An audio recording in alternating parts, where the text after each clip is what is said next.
That's right, bitches and bitchettes. We are back again for your midweek madness right here. Live from the bunker. Myself, Mice Diggy. My co-host, Dan DNA. We're about to get into some shit you might not never know nothing about. Say it with me now. Shit you might not never know nothing about. Hey! What's going on, D? How are you, man? Yeah, good. Yeah. Ready for the rest of the week?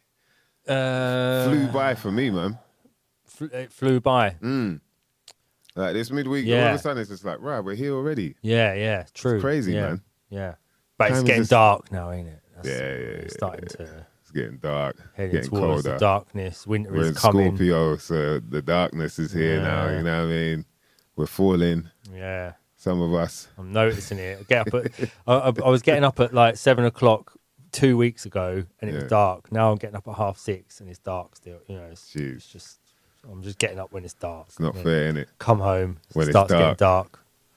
Boy, that's what I wonder. Like, how do the people that live in those parts of the world where like half the year is dark and it's like, how do you get on with life? How does it work? They just take vitamin D supplements or something. I don't know. Probably. Eat loads of. Don't they eat loads of like roll mop herrings? They eat loads of fish, don't they? Is that their little secret? Is it? Yeah, I think in Scandinavian countries they eat a lot of preserved fish. That makes sense though. All winter. The Vikings and that, the man they're out there, that's it, fish. They're just eating fish. Cod, yeah. Like when they're going out there, like their level of out there is like, right, I'm going to another country to take over this shit. Yeah. This shit's mine. Like even if I just get a bit of land here, this is my plot, this is me, my family, Iceland. my clan. Yeah. I went to Iceland. They settled a piece of land. Yeah. They just said, pack the cod, we're off. Do they reckon they like? I mean, what did they do? Did they just barbecue the cod? Like No, apparently, until they found. So the reason they used to rape and pillage all the time is because they didn't have anything to trade. Yeah. But once they found cod in the North Sea, they started salting the cod, and then they could preserve the cod, and then they started trading cod, and that's that's what happened. That's the end of the Vikings for They started trading cod. Yeah, pussied out. The old salted cod. Fish says it's like, no, I've got some fish here for you. What? You don't want to rob us? Or you don't want to rape me? No. No, I want to sell you fish. I mean, I'll swap you for some fish. Look, I got 2 kilos of cod out there, a couple bags of salt, man. What you say just for tonight? Right, Vikings are on it like that. That's crazy, man. And so that's kind of mad anyway. Yeah. But I was thinking a lot about all of that stuff, like how it really worked in terms of how did they really have you watched Vikings, like the series? No. And the way they show it is like, they just turn up on the bank or on the beach and then just start trying to take over whoever's there. But did it really work out like that, or is it more a case of like it was over years, it could easily be like 10, 20 years or whatever, and slowly they just started like kind of blending in there. And just like being there. Who's that? All tall as Vikings. Don't chat to the Vikings, man. You know what I mean? Yeah. And were they the only ones as well? Were they the only ones who did that? Obviously people were after, but even before, if they found it, do you know what I mean? Like, it's interesting, man. Yo, let's get to the chat room. Let's big up all these mother lovers that are here already. We appreciate the common sense. So shout to Don Smithered. Shout to Kenny Rebel. He gave me jokes earlier. Shout to your ma. Oh, Uncle B's back. Shout to Barry Owen. Top of the evening to you too, sir. Black Einstein. Jeez. Shout to Tubalicious. What's going on? Turbo Tubalicious in the building. Yeah, that's what we like to see. Big bro, Omandi Juma. Yes. Yeah, man. It's very true what he's saying there. Hit the likes and support if you can. Hit the like button. Subscribe if you're not subscribed already. And please share the link as well. Shout out to DJ Pork Scratchings up in here. Hey, Blue Fliggy, a.k.a. Blue Bruce Willis. And yo, someone's back, D. Someone's back, man. Yeah, PLK is back in the building. Jeez. The fam is here. Yeah. And shout to all the silent watchers as well, Yeah, silent listeners, man. we know some of you don't like chatting and all that sort of thing. That's good as well. You know, you just sit there, put it on in the background while you cobble your shoes or do your ironing or whatever it is you're doing. Probably good stuff. I can't see people putting this on while they do crime. I think people are probably putting it on while they do something worthwhile. Yeah, cutting their toenails and shit. Just filing them down. You know what I mean? Toenails are weird. They're awkward, isn't it? Yeah. Like when you're like, oh, fuck, I got to cut my toenails, man. I have like dog toenail clippers for my toenails. Dog toenail clippers? Wait, big, just like... You got the carpenter toes, though. You just drop bare shit over you can't tell the difference between, like, callus. Yeah. I get calluses on my toenails. Calluses and toenail. You don't know which one's which. They're trimming away my toenails and calluses. Oh shit, there's toenail there as well. They're carpenter feet, boy. Like Frodo Baggins, man. They man, like you lot just got like a hardback toes, man. Like anything dropping that shit. And roadies as well. They got hardback hands and toes. Like that shit's that's been through wars when it comes to like shit landing on everything's been bashed on. Yeah, look at my shit. What toenails for? Imagine not having toenails. Oh, Jesus. No, at times I'd have hurt myself. Yeah, you lot go in, boy. That's man. But yeah, speaking of which, man, I had a wicked little weekend. I went to the event on Friday that we got to shout out. Big up to Theo, man, and all the Hoochie New crew for putting it together. Yeah. Man, I got to say, man, it was a good experience. You know, like, obviously, like we talked about people not getting to go out a lot over the last few. And to go out to something like this, it felt different and it felt new. It actually felt quite new in a weird way. Even though it's like, it's a UK hip-hop event with Hoochie New. They've done many. They've done plenty. But the energy and the vibe just felt different.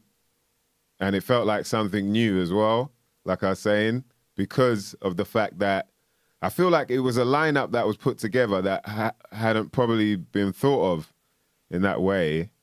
And then until you see it together, you're just like, oh, yeah, this works, man. And you're getting all the like-minded people in the crowd as well that it works with. And it is such a mixture of people as well. Bruv, people were like smudging and all that. People were burning the sage and, Palo Santo and all that. And it's just like, right, this is nice, man. This is like, jeez. Yeah, so do a bit more of that at hip-hop shows. Yeah. Oh, yeah, more of that and just more of that sort of energy, like the conversations that were being had. Yeah. So, on the lineup, shout out to DJ Snuff. He held it down. Jazz T couldn't make it. So DJ Snuff was, putting in the work.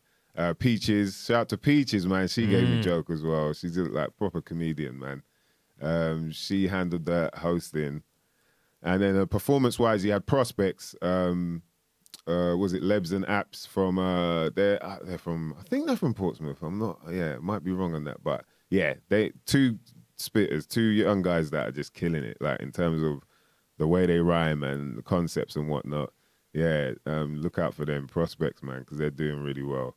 UKHH.com actually has a lot of their videos as well.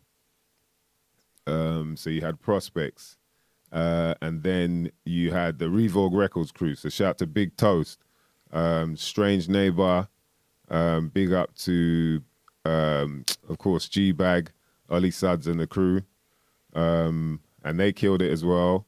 I missed their show, actually. When I got there, it was Kashmir that I got on. So Kashmir was next. And he killed it. And and this is the thing, man. It's like they've got their style. It's like you hear Kashmir, Bad Bones was up next. And then to top it off, so Bad Bones was promoting the same album we were speaking about as well, the Lead by Example. And he come on and just killed it. And then Phoenix Da Icefire come on. And he was promoting the Panacea album. And a crazy set, man, like sick set. The crowd were going wild as well. And so it was just full on all the way, do you know what I mean? In terms of just seeing the event and like how people were absorbing it and that. It felt like, yo, this is... And I see what you mean, though. They've all got sort of unorthodox styles. That's what it is. Yeah. And so... and that's Theo, though, as well. Theo's Theo's got an orthodox taste. Mm. Yeah. You're right about Theo's that. Actually. Theo's ahead, but he's got a very unorthodox. It can be left. And taste. shout out to Ilbury Good to have a Coalition. It was good to see the Ilbury crew out there, Greenback and all that. Like, you know, bringing back memories, man. Just seeing so many people as well. So yeah, what was I gonna say? I was gonna say something about it as well. There was and so it was. This is like in all my time, like being in the scene, yeah, bare different events, this, that, left, right, center, and it's like this is the first time where I've had so many conversations in one night about either mushrooms, ayahuasca, or you know, some. I was just like, right, why does this keep coming up all of a sudden? Everyone I'm chatting to. And then I looked at, and like you just said, I looked at the lineup and I was like, of course it's good. Like, these guys are out there and the people that will be into them don't mind experimenting and stepping into other dimensions, other realms, you know, finding their inner self. They're cool with the smell of Palo Santo, you know what I mean, dancing through the air while they're listening. So I was like, right, this is different. This is new, man. This ain't what's happened before. Do you know what I mean? So I found it really exciting, man. Yeah. And because of that, man, I wanted to chat to our guest tonight. Because, man. You do you want to, let's, you know what I mean? Let's bring him in. This guy, look at that, man. Look at the background alone. You know what I mean? Man's glowing out there. You know, well, like I'm saying, the conversations that I was having were just making me think like, yo, this ain't normal. Like, I can't even speak as freely as I would now. You know what I mean? There were people, random people. Like, I'm like, yo, this ain't. It's different now. It's different, but it feels obviously at home. You're at home with it. But I was like, yo, this is the energy we want. It's weird. Like, I feel like these times have even brought more like-minded people together in a way, because we're all like, yeah. Yo, no, I ain't falling for no bullshit. You know what I mean?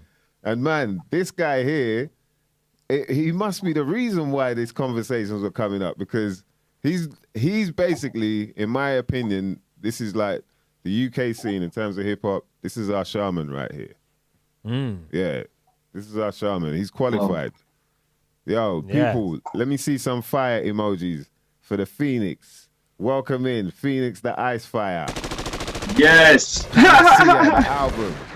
Love and blessings. Love and blessings. Welcome, man. Welcome. We gotta get into some conversations, because this guy, see it there already.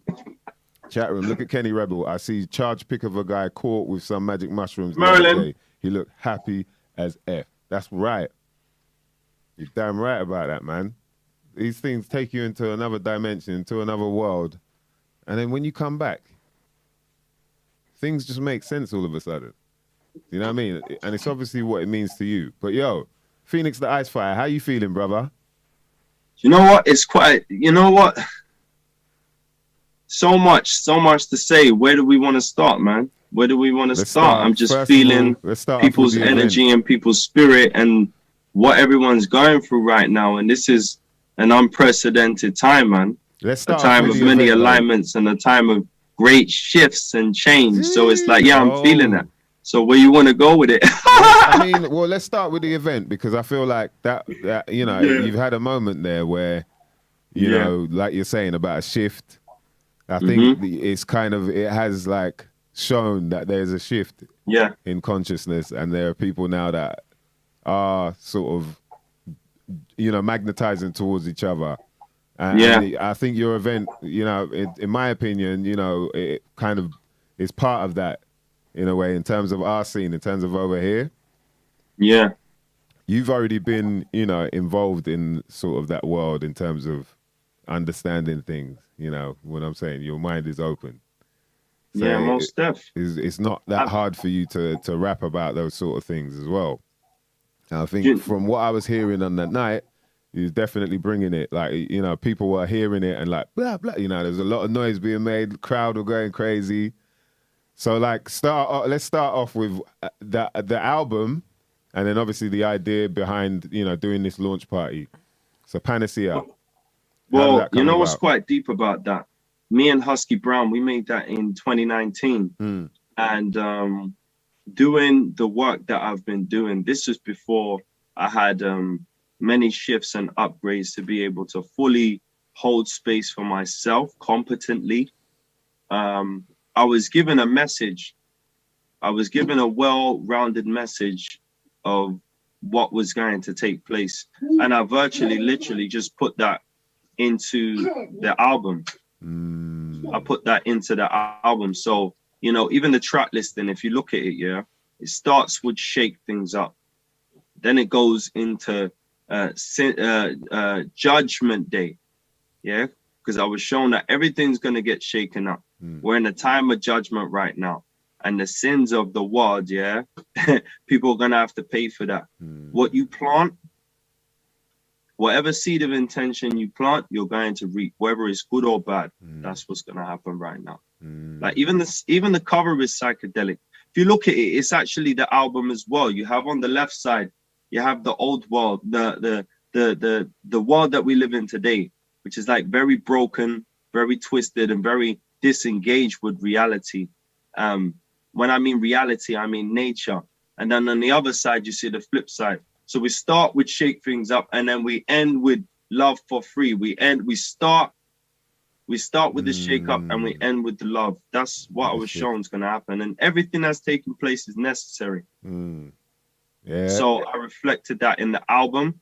And the following year, when this COVID thing happened, like bearing in mind, panacea means cure for all ills. Man was bringing the cure, bro. That whole vibe that we felt that night, that's what I was trying to bring. Wow. As soon as I tried to bring the cure, bow. That's madness. Deep. That's deep, man. Madness. And it was delayed. And I said, you know what? The healing has to come. If you hear the album, yeah, it starts with it's time for a healing in a way that you have never like felt before. Like I'm bringing the healing, and that is the shift that we need to make. Now, in order to even make this album, I had to heal myself. I had to go through levels of purification and healing. And then I looked around and I realized that everyone is talking from a broken, unprocessed trauma. That's why the music sounds the same. That's why you hear a certain man, you hear one album, and then you know what he's gonna come with for the rest of his career, because it's like, man, just get better at describing man's pain and trauma in more detail with more skill. But until you have a shift inside, your music won't shift, your art won't shift, and your life won't shift. Like I already envisioned, it's funny because I already envisioned my launch party 2 years ago with people burning sage and Palo Santo and that vibe. When I got there, what was there? I didn't even ask for it. What was there? Palo Santo, singing bowls, and sage. Singing bowls, bro. There's people with singing bowls that Yeah. I was like, yo, this is sick. It's like you don't see that shit in the festival or whatever. Yeah. Do you know what I mean? And like, so to see it at a hip hop gig, you know, in Brixton. And even the festival stuff, it was only like the last couple of years. Yeah, exactly. Like you wouldn't get that at a lot of rap shows at festivals. You know what I mean? Shout out to Yamar, shout out to DJ Lock in the building. You lot know exactly what's going on. Psychedelic Scientists, the path to enlightenment, indeed. Oh, yo, big up to Phoenix, man. Yeah, you're getting love there, bruv. Definitely, man. So let's talk about it, man. So all right, that was the idea behind the album. And then, so how long did it take to put it together? And like, you know, how did you know, okay, this is going to make sense? Like people are going to get this. Like, what was the force that was, you know, telling you that? Well, I'll tell you something freaky, yeah? Since we're on the show talking about shit you might not know or know nothing about, and we're out there, yeah, and I got full permission to do that, yeah? It's what I wanted to do from the start.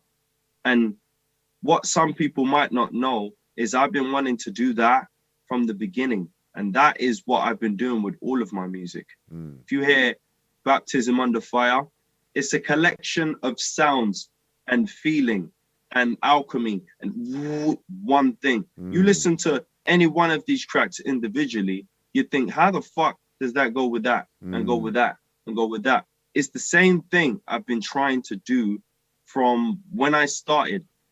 And linking up with Husky Brown, it was mad how I even met up with Husky Brown. I met him online, and it's only because of Cure Up why I met him. Oh wow! Yeah, it was a spiritual thing still. It was bad still, but it's like when I met him and I heard his music, I was like, yeah, that's exactly what I've been trying to do this whole damn time. It's perfect.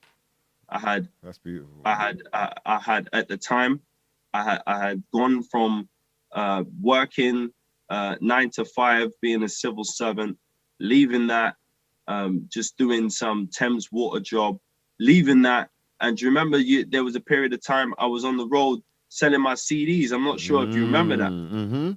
If you just go on my timeline, you would just see. Yeah, I remember. You would just see man like posing with different people. I had to come out of myself. I had to believe in myself every moment of the day, or I wasn't even gonna make no sale. You know, you can't come up to no one saying, "Do you want to buy a hip hop CD?"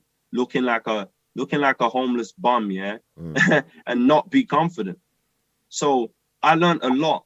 It was a process of making that album and coming to where I am right now. I had to believe in myself every moment of the day. I treated my music like my hobby, and it got hobby energy. And it was like, no, you need to go and do this. It needs to not get hobby energy. It needs to be, I'm trying to win energy.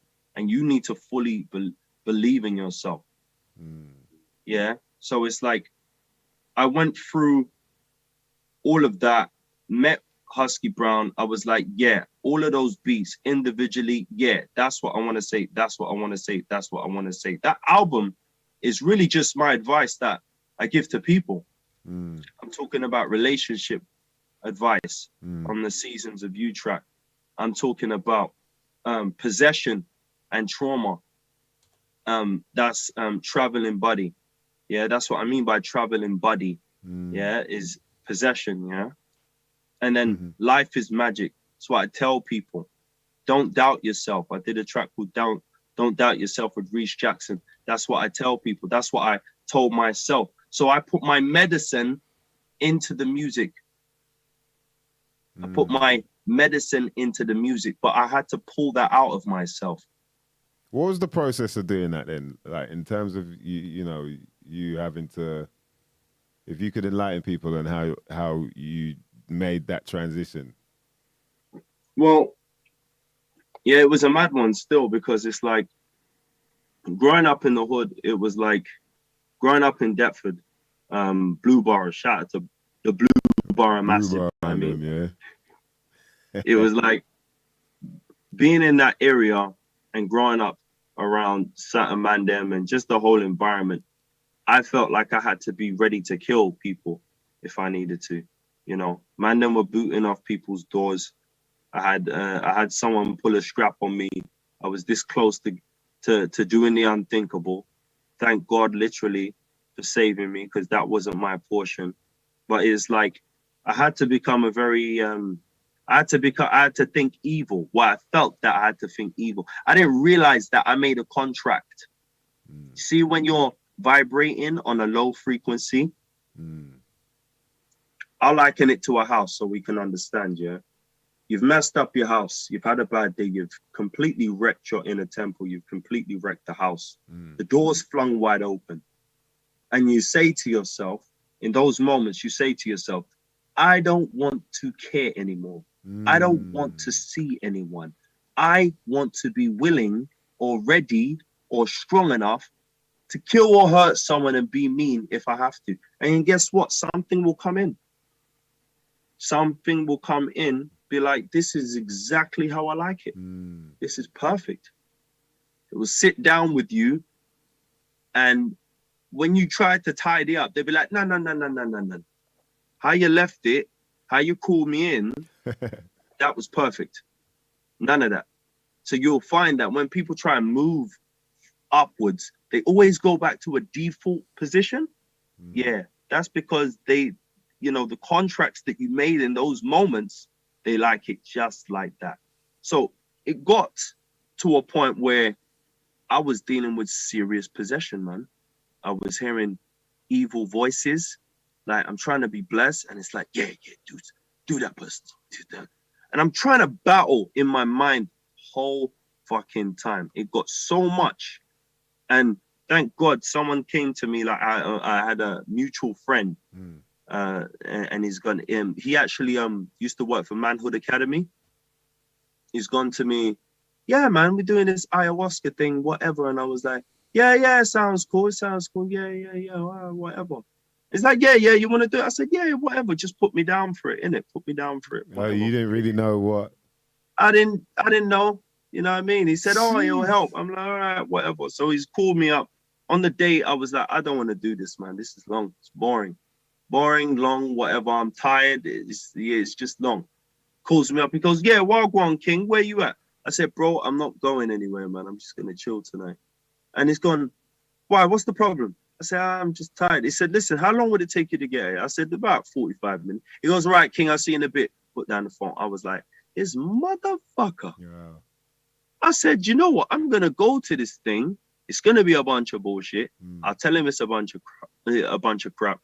And then he can't chat to me about it. I'm going to go there to prove him wrong.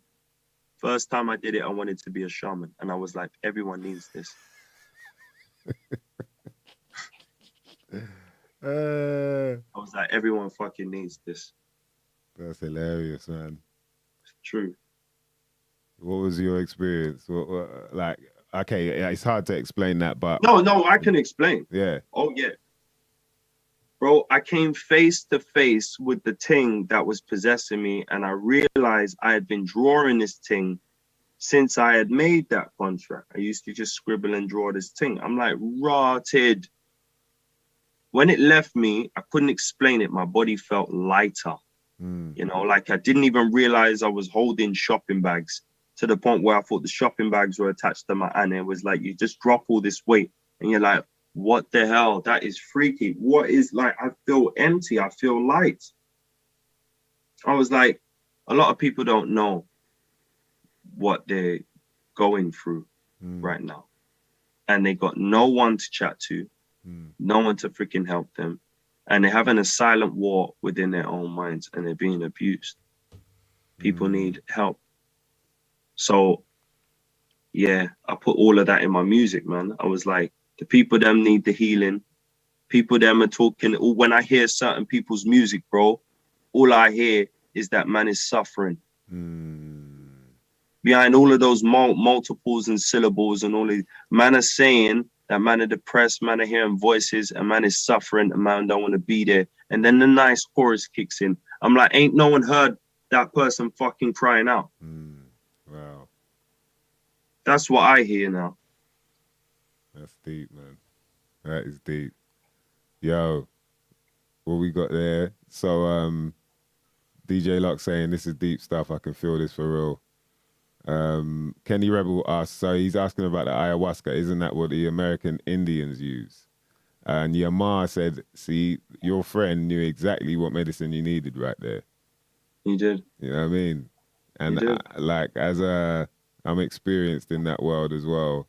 I've got to say, it's definitely, I don't think, you know, I think you have to prepare yourself if you're worried and scared and whatnot, but I think everybody can do it. And once you do, it does really change you. You come out the other side a new, fresh person. Like I say to people, it's like, you know, remember more from Tony Hart, you know, the plasticine dude. Yeah. It's like that. It's like Mama Ayahuasca just comes, squashes you flat, and then just rebuilds you, you know, as a stronger person. And after you come out of that, especially if you get that ego death where it's just like, oh, I think I'm going to die, I think I'm going to die. And then in the morning, you're just like, oh my days. Yo, life is magic. Yeah, I get it now. You know, you get everything. So, you know, life is magic. It's definitely about preparing yourself for it. I think it is important because I think you're quite lucky that it was meant to happen, because like you're saying, you were like, I'm going to go there and be like, whatever, man. did you drank it and you're still like, this ain't gonna work? It was just, you know what, when I got in there, like, it's funny because from when I was 13, and my dad died, and I got into Nawapu, right knowledge, Dr. Malachi Ziyork. Yeah. Dr. Malachi Ziyork, man. It got to the point where, like, I said to myself, I want to do something spiritual every year. So that New Year's Day, I decided to burn some candles, burn some incense, play the Om chant, and just meditate to that from 11:30 to 12:30. And I was like, I'm not going to participate in the foolishness out there. I was always reaching for something spiritual. Following year, I did that with my mom and my brothers. And then the following year, I did that with my friends. Following year, I did that with my friends and my family. And I had like everyone sitting all around in my mom's house, and we're doing the Om chant to from 11:30 to 12:30, because it was like, it just felt like I was supposed to do this. I've always been calling for this, and I didn't even realize I was calling for this until I looked back and was like, raw, I was holding space from when I was 13. Wow, that's nuts, man. That is nuts. It's true, So what? So you're a shaman. Like what? From what I was told, what you need to do to become a shaman. Did you do? You've gone through all of that. Like the ayahuasca. Yeah. Like. I tell you something very, very interesting about that. Yeah. First, I came as a participant for a good few years. After, because obviously some people are gassed in it. Yeah. I've been there where someone takes their first drink and they're like, yes, I want to be a shaman. I want to be like you. And it's like, bruv, we'll see, innit, how you feel. When we get further down the lane, we'll see if you're still about it. So I went from being a participant to being an assistant until the point where I was like, yeah, I really want to do that. And they were watching me for years, like, just to see, if they ask spirit, they do their divination, and they ask if they should be training me. So when they started training me, it wasn't even that long. I think it was like one session they started training me. And then the following session, Mama Ayahuasca just started using me. I used to resist. I used to it got to a point after my healing that my body would shake and my mouth would want to move. And I was like, what the hell is happening? And I'd cover myself and I'd be like, I don't know what my mouth is going to say. I don't know what my body wants to do. Let me just shut that down. Until when she said, okay, the two shamans were like, okay, we're going to train them. I said, you know what? Let me just stop resisting. Let me let whatever's going to happen. And then I just got channeled through. I got cleaned out. That's why I became vegan for a year and a half. I couldn't eat meat or anything. I'd try and eat it. My body was just spinning out. No. She don't want none of that. She don't want nothing greasy. No, it's not too much salt, not too much sugar. Nah. She don't want none of that around. So for people who don't know, what I was talking about is like basically you have to do ayahuasca like a number of times. I think depending on who your master is, it can be anything from 60 to 100 times. And then only after then can they say to you, all right, you're ready. So, and that's levels, man. Like I'm saying, this stuff, but a lot of people are scared to do it because you're told about obviously you feel like you're going to die and all your dark nightmares and everything comes up. And it's not necessarily like that. Obviously, everybody is going to be different for everybody, but it's not the sense of like you'll still understand that you're going through this, it's like a phase. You're going through this motion. It's not like a thing where you're going to be like, oh, does it, it's not going to be like virtual reality type thing, So people shouldn't be worried on that in that aspect. And I think the important thing is as well, you can speak on this, is the fact that you got to open your heart to it. You've got to be open to it. You got to be ready and put trust in it, you know? Yeah, because you know what? The actual ultimate truth is, like, you know, you can suffer as the drop of water, yeah? Or you could just acknowledge that you are the ocean. Jeez. We suffer a lot in our own, you know, thinking we're by ourselves. You know what? There was this, I'm not going to bait this person up, but they put this picture up, and they were standing far away, and they were like, I don't need nobody, with their arms crossed. And I said, what about the person that took that picture? You needed somebody, innit? You think that it's just you that is just keeping you alive and keeping you blessed here. The second that you humble yourself to understanding that it is just not you yourself, that is the reason why you're cool, and you let go of trying to control everything, then it's like the grains of sand in your hand. You just relax your hand. It will just sit in your hand. It won't even move. There's no struggle or movement, like trying to grip hold of the thing. Yeah, but what if I lose all of these grains of sand and I'll start losing? So if you just rest your hand, the thing will just sit in there. So the second you become sane is the second they can chat to you. The second you can just, you can receive assistance and help from the heavenly divine. The second you just stop resisting. Because you can't pour water in a full cup, you know what I mean? You got to be brave enough to empty that out. Empty that out. Or widen your basket. We're in like a shopping mall, you know what I mean? We're in a shopping mall. So many different things you can experience here. Keep your shopping basket, you know, a bit empty enough, you know? Some of these things you carrying in there might be out of date. You know, you might need to empty it out a bit and leave some room for something new, you know what I mean? But it's like, the further you go away from the frequency of nature, the sicker you become mentally, in your heart, in your stomach, and in your spirit. You will become sick. The further away you go, the more sicker you will become. So a lot of people are unwell and they don't realize they are unwell. What do you think is the main factor like that takes people away from nature like that? Because it is kind of weird, like how many people now you see, and it's just like, right, it's like you're a robot. You're like, there's nothing there. There's barely any emotion. It's like we you know what? Yeah, you could say the same. You could say this is breathing in more important than breathing out. Both of them are necessary. And in between those two things, they give birth to the existence that you have. You breathe in, breathe out.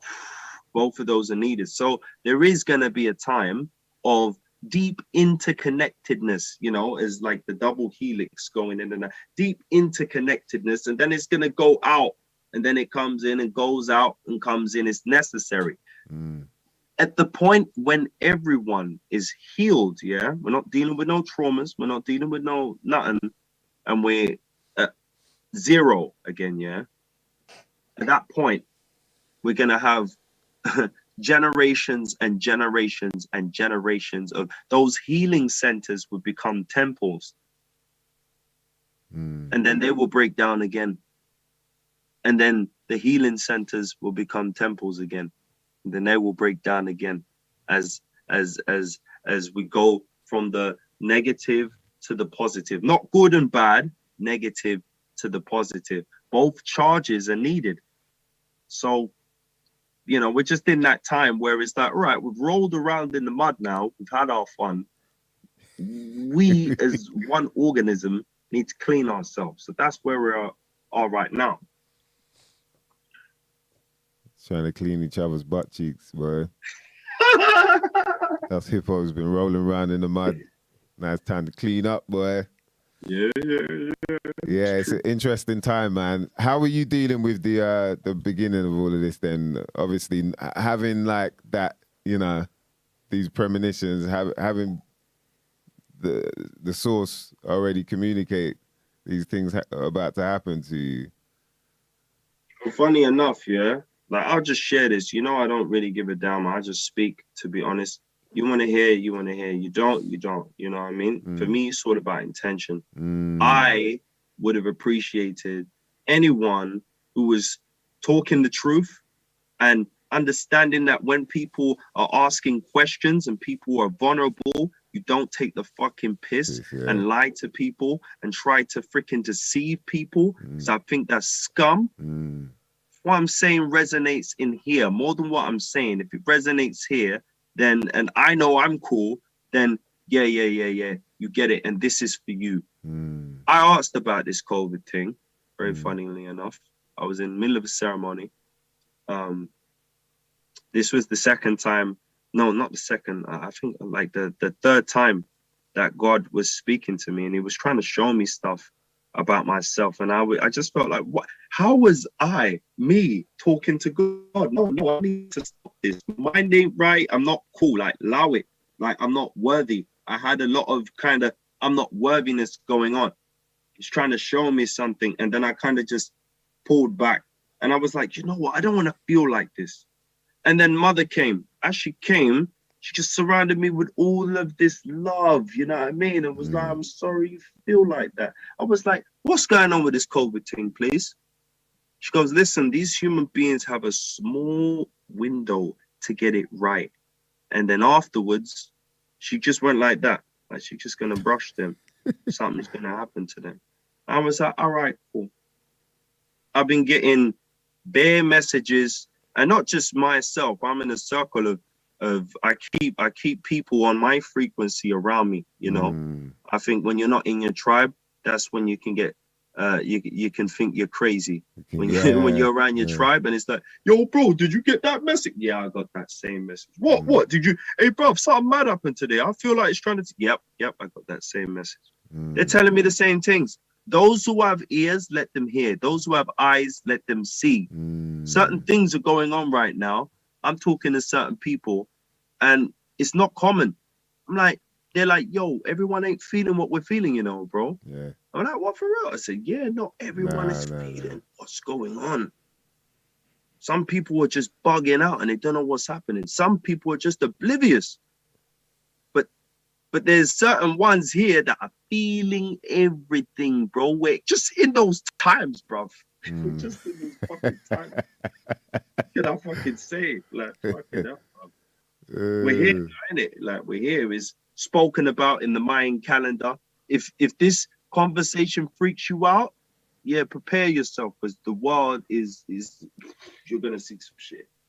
Nah, this the common senses, man. This chat room, they're ready for all this shit, man. They're even more woke than we are, boy. I think we've got a chat.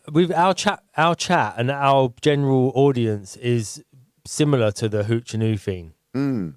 It's like everybody's a bit unorthodox. That's the thing, and that's what, you know. I think that like they're really feeling what you're saying, and you know, a lot of the stuff you're talking about does go through our chat.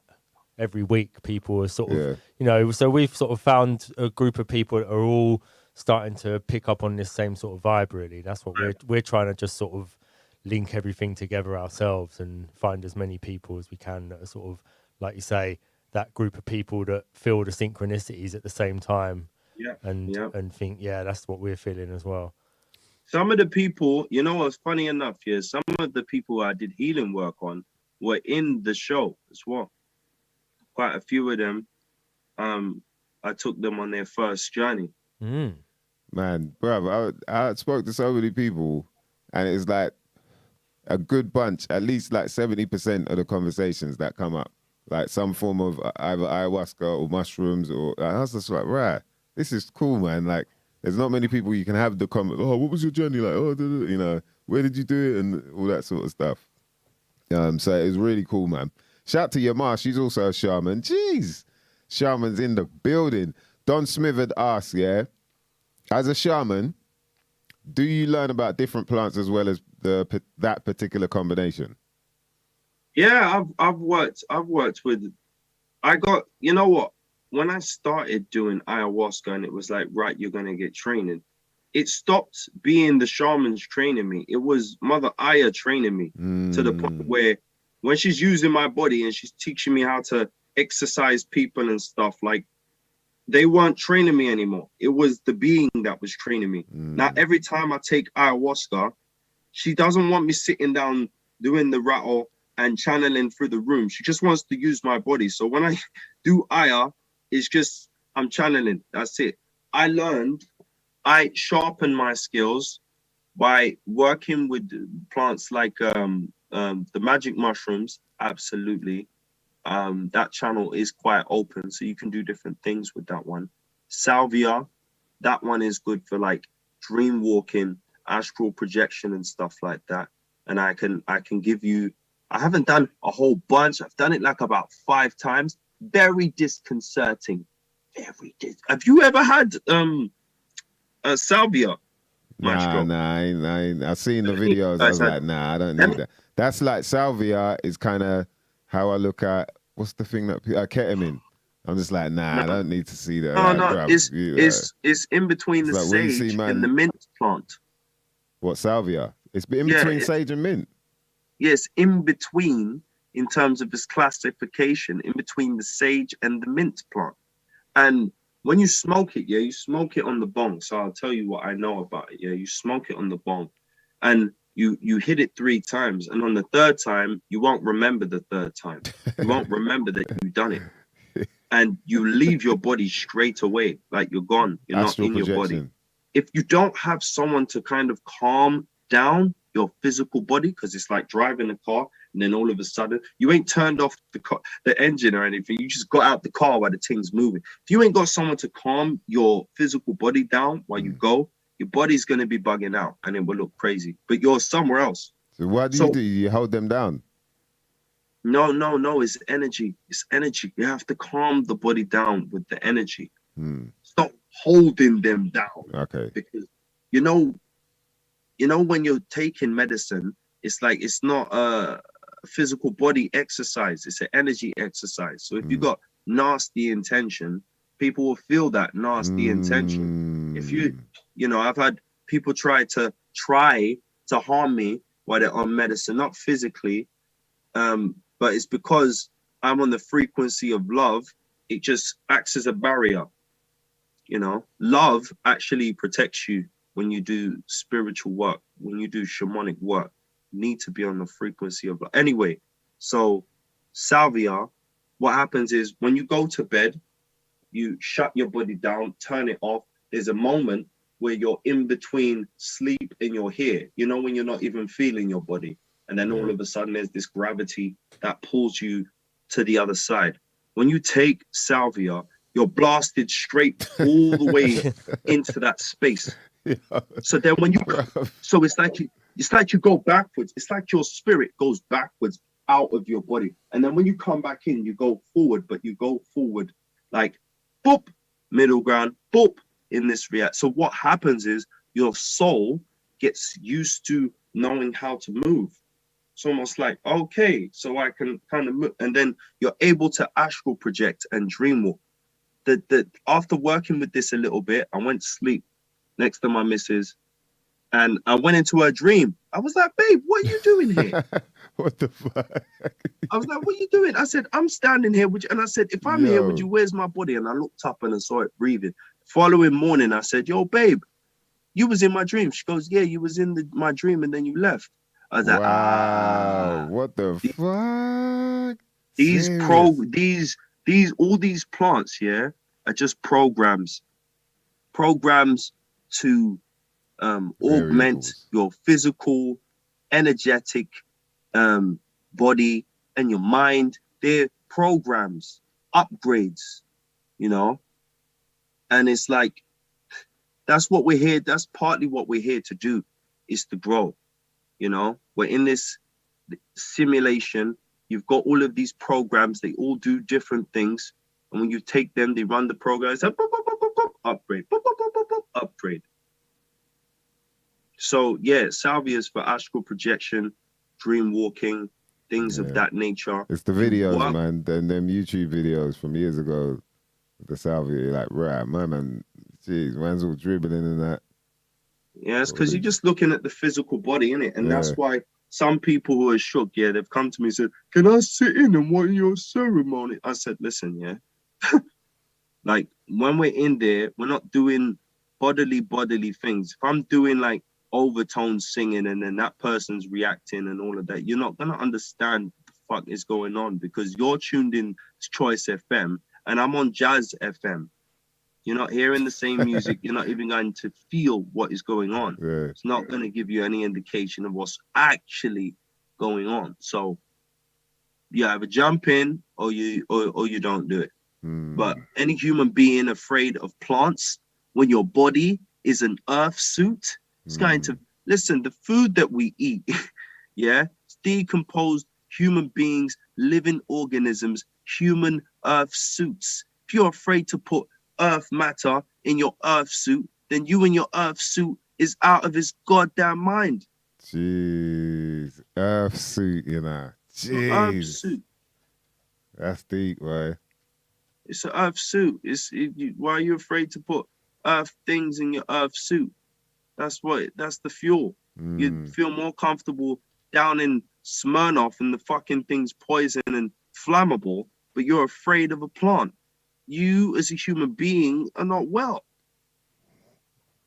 It's the truth. That's deep, man. The earth suit, think about it, man. Why do they say ashes to ashes, dust to dust? And then you're going to grow. It's just any human being demonizing any plant on the planet is not well. They are not well, man. They're not well. Forgive them, for they know not what they do. But, you know, like my thing is, if you've got an evil intention, I have like a trinity, yeah? If you're disrespectful, you're not receptive, and you're a liar, I can't fuck with you. But other than that, I would do my damned hardest, because I know you know not what you're doing. And that's why I have so much patience for people, because I'm like, it's not your fault. Yeah, I've kind of learned that over the last year and a half, man, definitely. Like, I realized there are some people that they don't even understand how far gone they are in this whole matrix, you know? And so as much as it can be upsetting, or, you know, you get angry with people, at the same time, you got to realize, and like you said, you know, they don't know. They don't even, you know, so you can't blame them for acting or reacting the way they do, you know? You know what I found out, yeah? After I did that medicine work, yeah, saw a difference in all of the children I was having before and after with all of my children. And I realized that, you know what, yeah, if I had known this before, I would have, like, it's like a hard drive, yeah? It's like all of these, you got zipped God files in there. You've got and you've got a whole bunch of other files that are open that are just fucked up, and it all needs tidying up. And what we do is we pick someone who's probably equally as fucked up, whatever, and then we download that onto a USB, and that's our children. And it's like, here you go, son. Here's my unprocessed trauma. Here's my generational shit I didn't deal with. Here's my insecurity that I struggle to deal with. Hence the reason why I'm with your mom. That's, you know, and you are a product of that. And it's like, then the baton is passed, and they have a whole bunch of shit. Well, you're just like your dad. You're just like your freaking your granddad. It's like, yeah, because it ain't dealt with. Someone needs to stop the thing. I would have cleaned up before I had all of my children. Trauma, wow, the trauma, man, that's deep. So even the trauma carries through. It's not just looks. It's not just yeah. We need to, I think this is my solution, yeah. Before any politics, before any kind of whatever people want to think, yeah, human beings need to go for a healing center. Before we think about how we decide the fate of other human beings need to go for a healing center. Be put back to default settings, yeah? And then people can talk about, right, I'm going to decide this and this and this for you. I think before any politics, human beings need healing. It's true, you know. Very, very true. That's like a major part, if anything, on why people make the decisions they do. And it's appalling that this then, you know, falls on a nation. It falls on a whole bunch of people that don't even know this person. All of a sudden, they're making all the decisions for them. And look, which country's happy? Name a country that's happy right now. You know what I mean? Or ever been, in a way. It's madness, man. Shout to Psychedelic Scientist. He said, in the UK, shrooms grow in fields and they're Class A drugs. Weed is Class B. GHB/GBL date rape drugs are Class C, as apparently passing someone a spliff is more harmful than date rape drugs. Madness. That's the world we're in. Upside down, inside out. What kind of madness is that? It's Monsters Inc. It's literally Monsters Inc. People feeding off sickness, you know, feeding off the sickness. They don't want to heal you. They want to give you a prescription. And that's the thing, you know. These people who we're turning to as healers in this day and time have no intention of actually healing you because it's bad business. You see, the thing is with the work I do, when I heal someone, they don't want to see me for a very long time. Don't need to. They're like, you know what? I'm really good now, Phoenix. Everything is fine. I check on them. Are you okay? How's everything? I'm amazing, Phoenix. I'm where you left me last time. That's not good business, but that's good service. That's good service. You know, as I say in Sins of Gaia, where you sweep the roads, burning bodies, and put them in urns. It makes no difference if you wore rags. It's not a concern. You know, It's about, you know, serving. We're leaving the same way. Don't waste your time here now stunting. How you serving the world if the rest have nothing? You know what I'm saying? Like, it's about service. And if it isn't about, you're only there existing because what you're doing is making human beings' life a little bit better. That's what you are there for. You know, if that's not your intention, then you're a shitty servant. You can't have a puffed up chest as a servant. A best servant is a virtuous servant. If you have no virtue, you're not a good servant. I'm sorry. Sorry. The people need to think about serving others 10,000 times fold before they serve themselves. It's like a chef. You don't plate up your freaking food first. You eat last. You eat last. You feed the whole. My mom used to, you know, she used to be a chef at a school. You know, she was a qualified chef. See, everyone else get plate up first. Then you have some food. Oh, they'll take a little bit and put for you, and then everyone. It's about the people, innit? Imagine if everyone was like that, man. If everyone was like that, everyone was charitable, everyone was giving, everyone was forgiving, and imagine what the world would be like then. Compared to now, where it's like, my man's got this guy, she's, you know. But we need everyone to succeed. That's the joke of it. We are living. It's only because someone believed in themselves and they pulled a freaking shop out of there while we can go to a corner shop. It's only that someone believed in themselves and they were feeling themselves and they made clothing that we can even wear clothes. We need people to be at their best because we live in a world of co-creators. We need everyone to shine. Like, absolutely, we depend on it. You know, like it's like we take gratitude for us now. It comes in the form of currency, innit? It's like money is the thing that makes people happy, that I've done this service and you've paid me.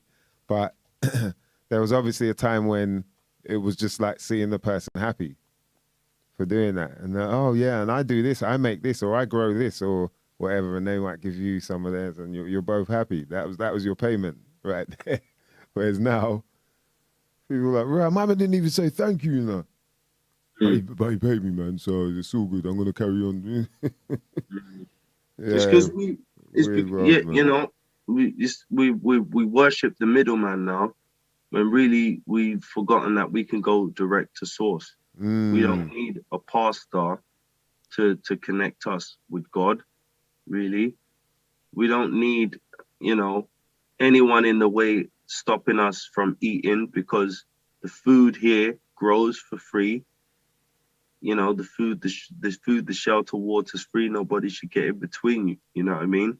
quoting Panacea. Like, this place is a paradise. Literally is.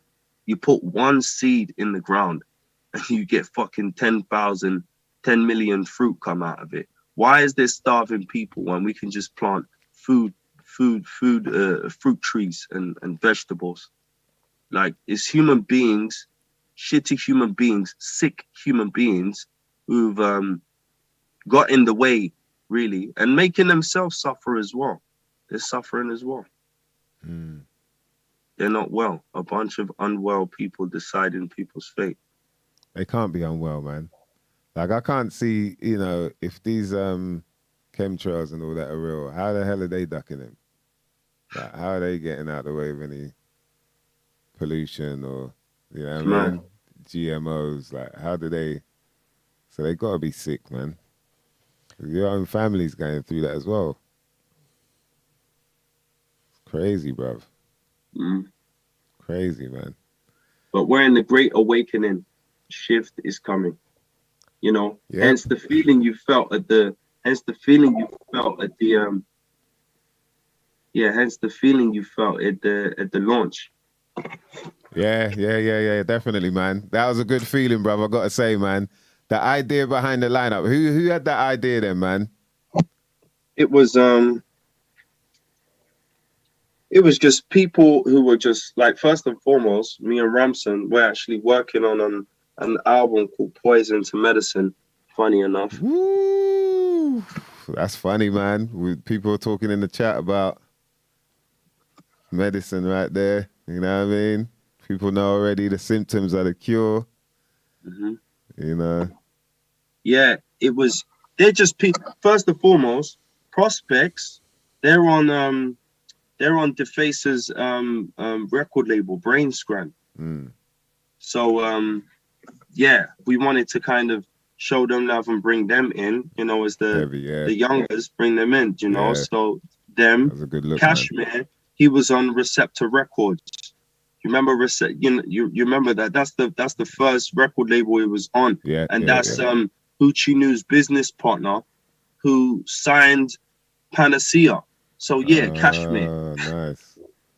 And Revogue Records, they were the ones who recorded. It was Strange Neighbor who allowed me to record for free when I was brass at his studio. The whole album, didn't charge me a penny. It showed me love. So Revogue Records. I did Clash on the Floor with G-Bag, which I'm gonna bring back. So G-Bag, the whole freaking squad. So that's the lineup. It's just love. All of that lineup is just love. That's what that is. That was a heavy lineup, bruv, man. It worked as well, man. I've got to say, you brought the right bunch of people together as well. The crowd going nuts, man. It was good to see. And you had your bro up there with you as well.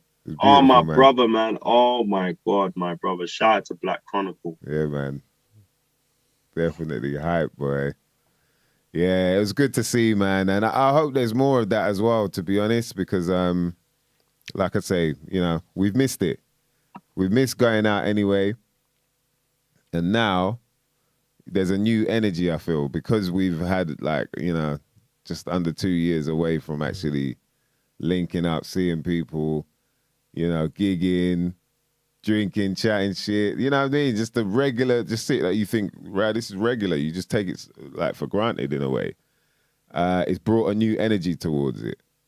Do you know what I mean? And I think it's important that there are people like yourself out there that are willing, just showing I ain't afraid to go anywhere, man. Like, what are you lot talking about? Let's do this, There are more and more people, I think, waking up to the fact that, there's no need to be afraid.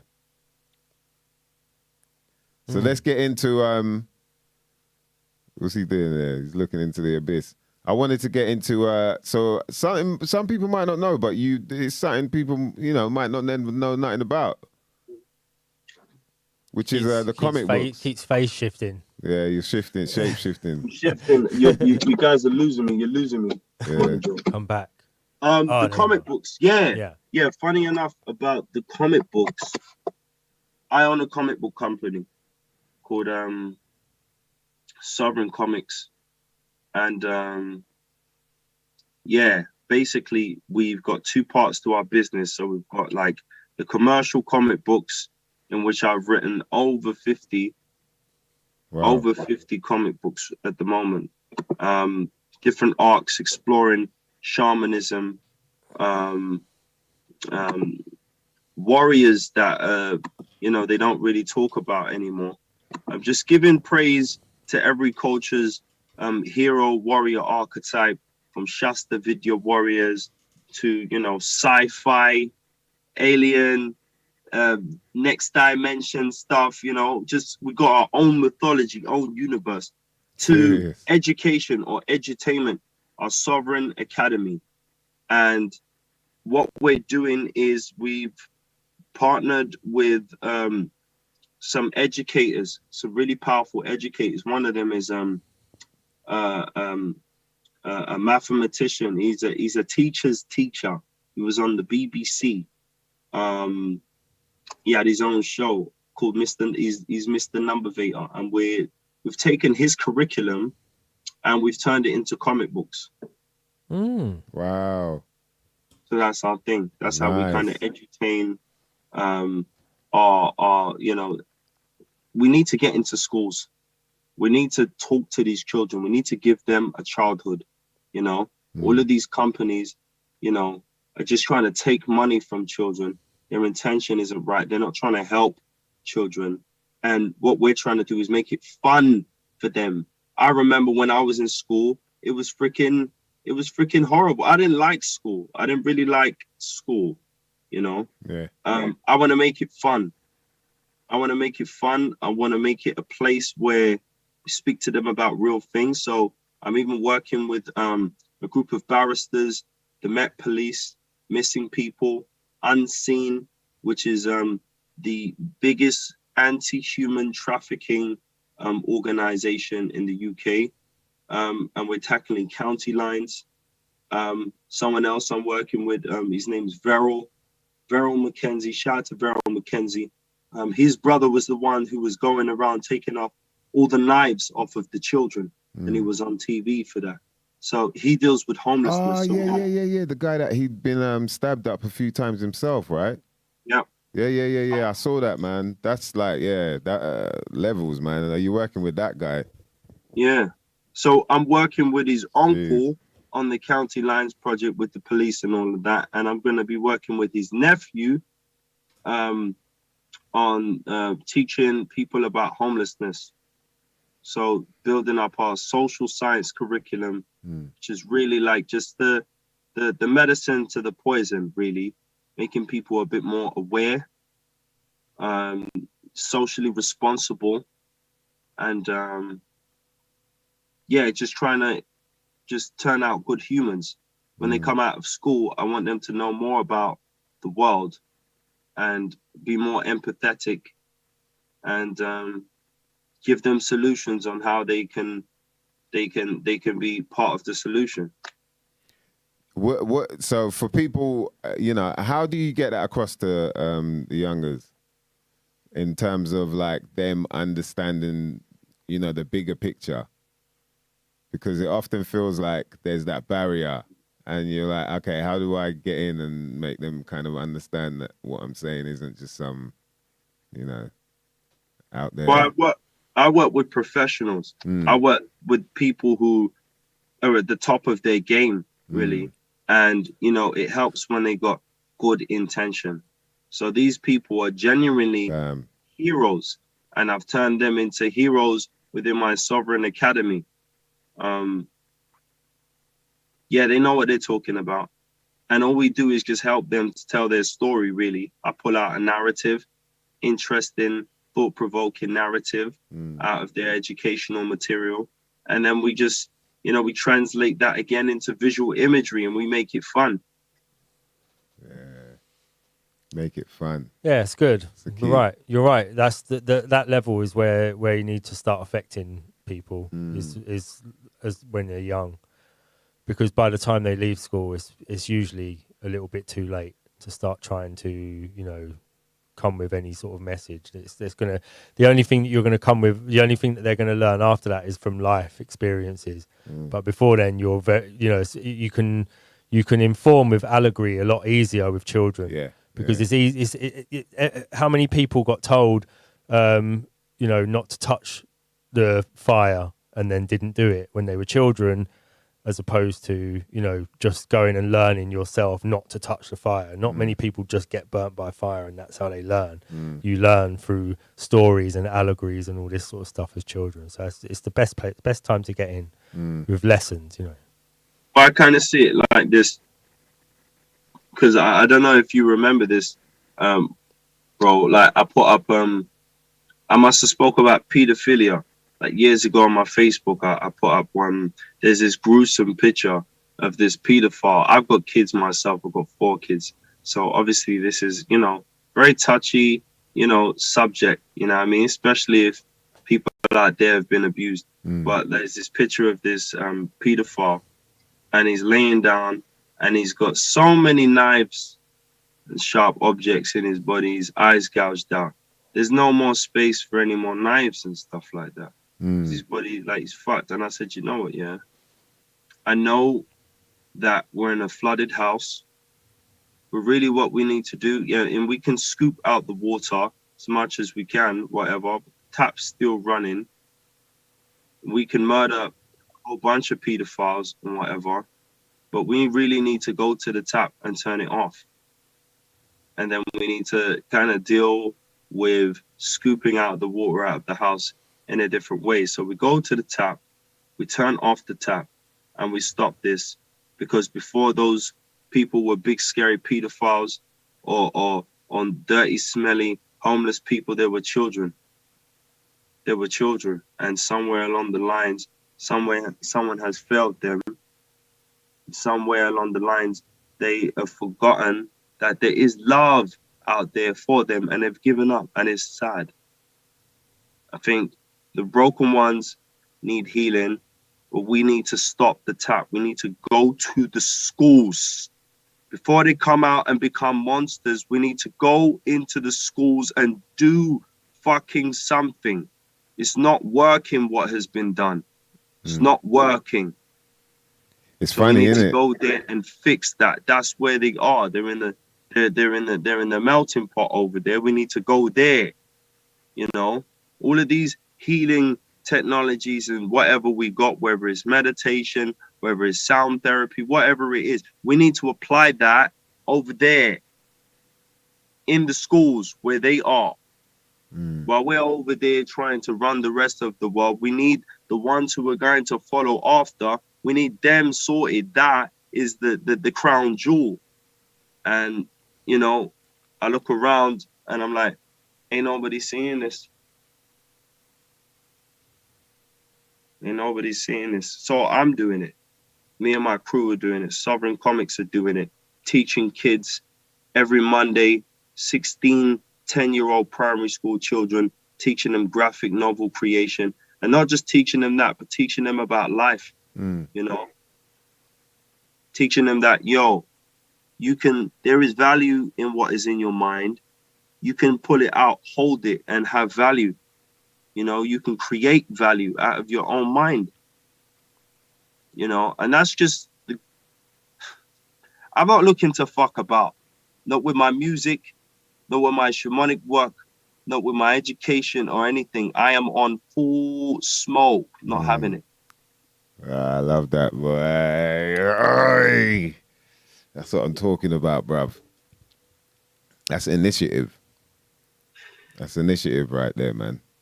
You're doing some really good things, bruv. It's really, it's refreshing to hear as well that it's something different like that as well in terms of the comic books. As kids, come on, man, everyone was into comic books. I say everyone, man, but I was definitely mad into comic books. Yeah, I remember just having a pile of them shits. There, he's going through them, man, and so and like we're saying about the allegories and stuff, to get into their minds. Look what Marvel has done, man. Do you know what I mean? Now we're finding out what Marvel and DC is really about. It's yo, they drew us in, boy. we're still in. We're like, fuck it, I'm still going to watch the movie. I just ain't going to look at the Baphomet too hard. Ain't. Man's gonna, yo, I see a pentagram there. I'll just, you know what I mean? Mercury. It's like, yo, like the symbolism is in there. And so, you know, we know for sure it's self-evident that shit works. Do you know what I mean? Oh, yeah. You know, and so if it can be used in a way that's positive, that's like actually really going to help your life. Do you know what I mean? But that's true service, isn't it? What the fuck are you here for real. if you ain't trying to serve? For real. That's true. That's true, man. That's so true, bro. Like, on a real, like, what are you doing here? You know what I mean? Like, what you do? Like, literally, what you doing here? You want to sell a CD? That means you want to entertain people. You want to be a chef? That means you're trying to cook for people. Like, what? Like, you want to sell drugs? Well, you want to facilitate someone's fucking destruction, but it's a service nonetheless. Whatever you want here, you can get it. Whatever you want, you can get it, but it's service, innit? And you can either be a high servant or a low servant. You know, one man can't serve two masters, you know what I mean? You pick your choice, and, you know, just know you can go infinitely up and infinitely down, innit? What experience do you want, innit? But I'd rather be dancing to the instruments of existence and partying, playing with my gifts, than trying to freaking be scummy and sit on in the corner scheming and plotting on people dancing. It's so true. Scheming and plotting people. Yeah, you know when you see them people out, man, and you're like, bruv, why are you screwing? What is up? Like, why are you tight? You come out to listen to music, you like this artist or whoever, you know, the DJ. It's like, bruv, just relax, man. Like, enjoy yourself. This is what life is. You're meant to enjoy. You know what I mean? Yeah. Enjoy yourself, man. You ain't got to be all tight. Yeah, what's good? Yeah. Like, bruv, Yeah, it's good. man, ain't dancing, nothing. Yeah, just go to the bar. You got my drink still. Yeah, good. Yeah, fuck, you know. Like, right. It's like even the hardest man, like, do you know what? Yeah, I had to say someone the other day because it's talking about love, yeah. And, you know, when I talk to my brothers, I talk to my sisters, you know, when I feel it, I say it. Do you know what I mean? I feel it, I say it. And it's funny, you know, the way that word affects people, you know. I'm like, so what? You would murder someone for me, but you wouldn't tell me you love me. You know what I mean? That's basically what you mean, isn't it? Like, it's basically what yeah, bro, anyone touch you, man will murder them, you get me, bro. Like, man, put them in the trunk and do that. Yeah, but you love me, innit? Yeah, you know, bro, just say it. It's not going to kill you, bro. I love you. Yeah, but man, you're no gay chick. What? So, love is just sex, yeah? Is that what you have in your mind? You love, man, innit, bro? That's why it will anger you if someone put hands on me, innit? You love me, innit? You love, man, innit? You pay attention to how that feels, man. Might have a blockage in there. You might have a blockage in there. Man will be ready to murder someone for you before they say that they love you. Yeah, it's about love, you know, this whole damn thing.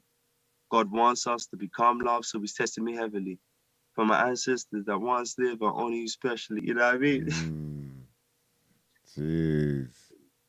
Yeah, man, they want us to become love. Because you can't come home dirty and stinking. You know, you got to clean yourself up. As his children, you got to clean up. You know, if you try to go to your grandma's yard and you're stinking with some animal on a leash, they ain't letting you in. They say, what are you doing? You are coming to the house and you have got these animal. You are walking with this animal and your clothes, it is stinking. And you want to walk on my white carpet. Hey, you best clean up before you come home. That's what time this is, bro. It's purification time. Jeez. Purification time. You know, we're in the sun cycle.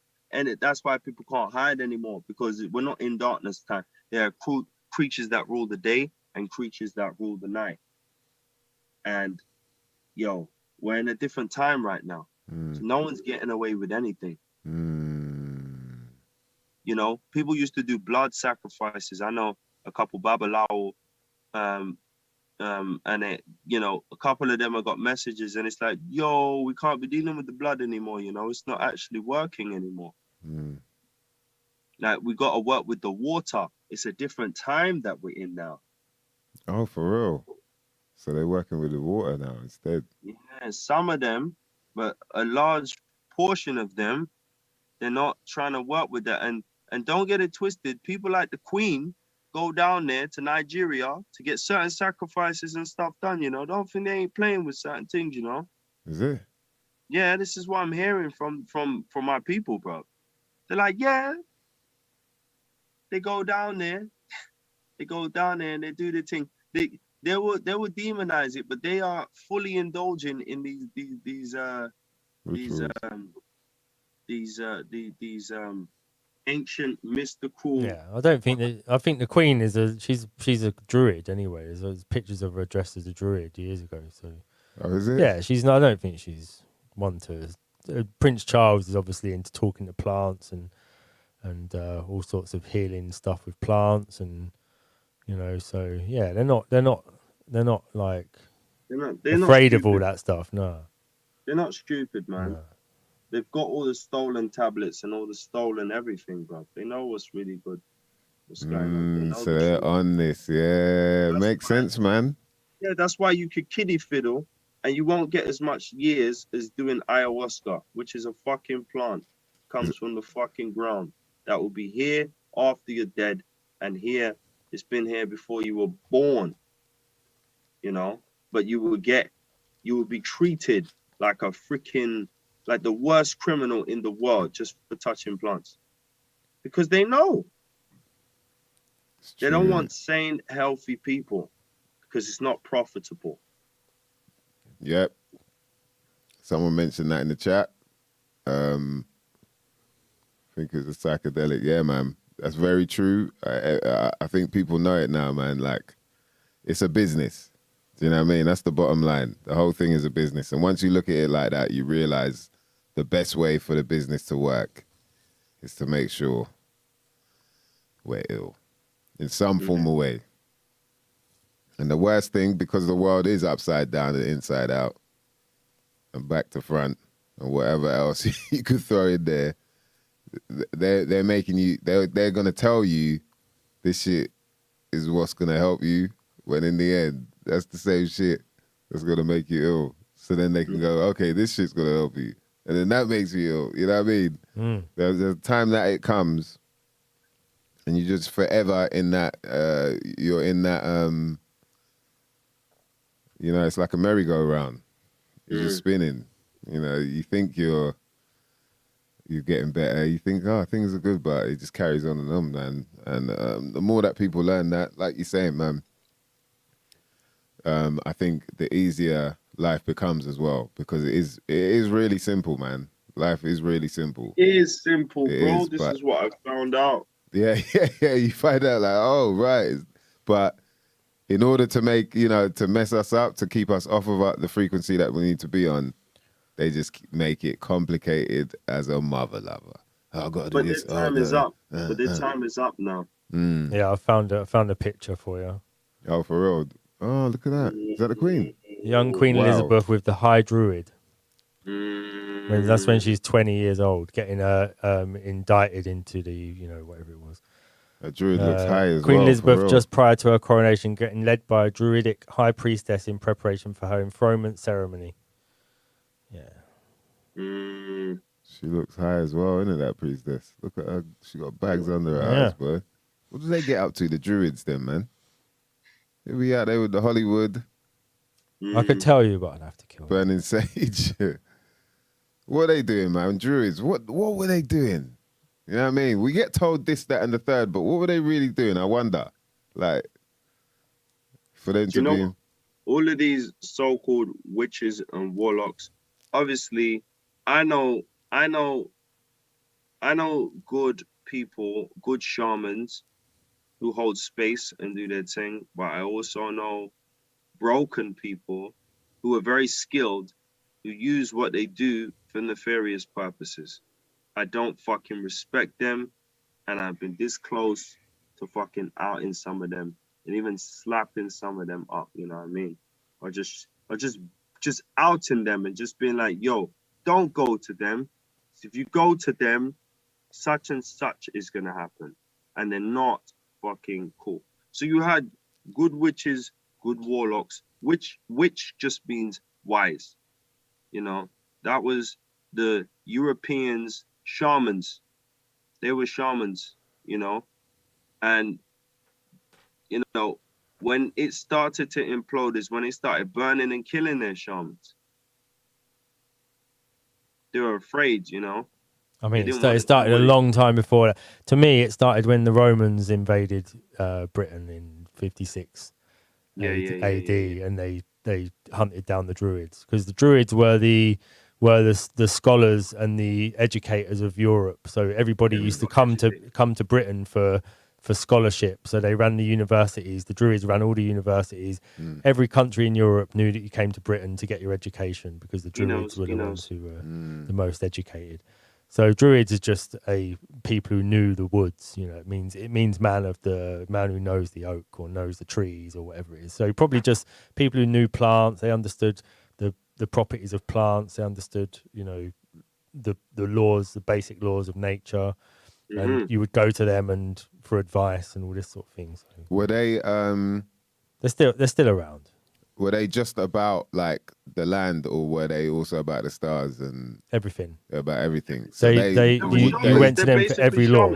And would they have? So in a sense, would they have like the mystery knowledge, ancient mystery knowledge?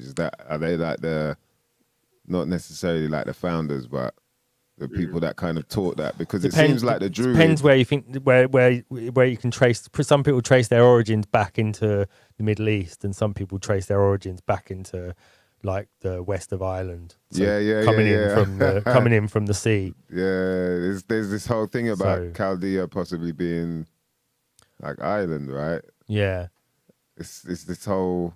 Yeah, but yeah, it just depends where you think they originated. That's all it is. So if they came in from the sea, then they came from Ireland and went across Europe. Yeah. Or if they came from the Middle East, then they went, you know, via Egypt up through the Middle East into Europe.